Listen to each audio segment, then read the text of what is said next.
It is a truth universally acknowledged that a single man in possession of a good fortune must be in want of a wife.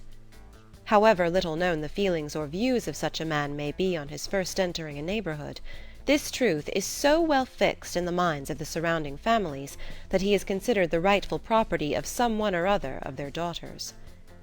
"My dear Mr. Bennet," said his lady to him one day, "have you heard that Netherfield Park is let at last?" Mr. Bennet replied that he had not. "But it is," returned she, "for Mrs. Long has just been here, and she told me all about it." Mr. Bennet made no answer. "Do you not want to know who has taken it?" cried his wife impatiently. "You want to tell me, and I have no objection to hearing it." This was invitation enough.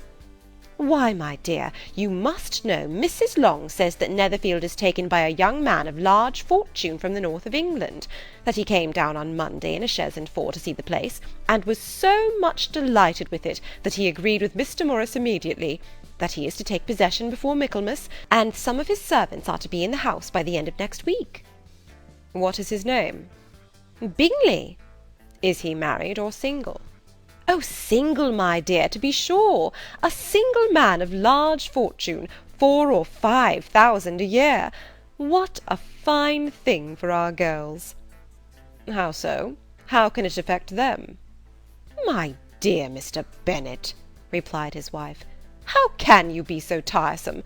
You must know that I am thinking of his marrying one of them." "Is that his design in settling here?" "Design! Nonsense! How can you talk so?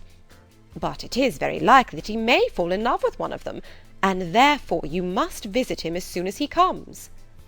"I see no occasion for that. You and the girls may go, or you may send them by themselves, which perhaps will be still better, for as you are as handsome as any of them, Mr. Bingley may like you the best of the party." "My dear, you flatter me.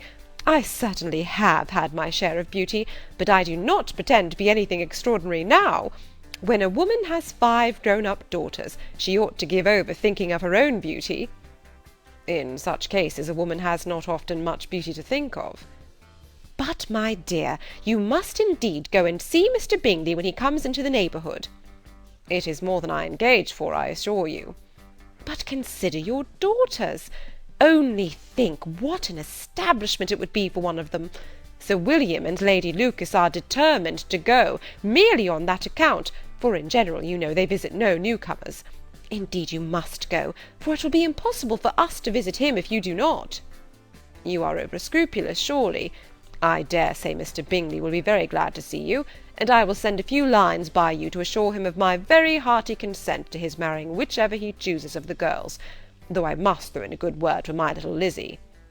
"I desire you will do no such thing. Lizzy is not a bit better than the others, and I am sure she is not half so handsome as Jane, nor half so good-humoured as Lydia.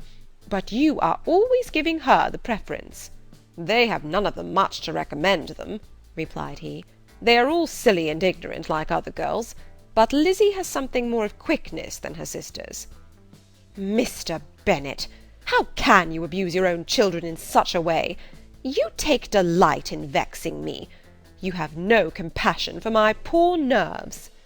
"You mistake me, my dear. I have a high respect for your nerves. They are my old friends.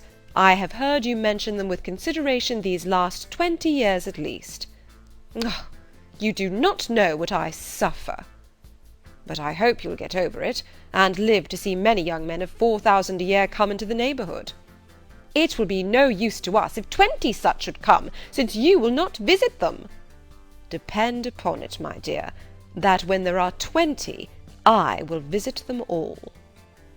Mr. Bennet was so odd a mixture of quick parts, sarcastic humour, reserve, and caprice, that the experience of 23 years had been insufficient to make his wife understand his character.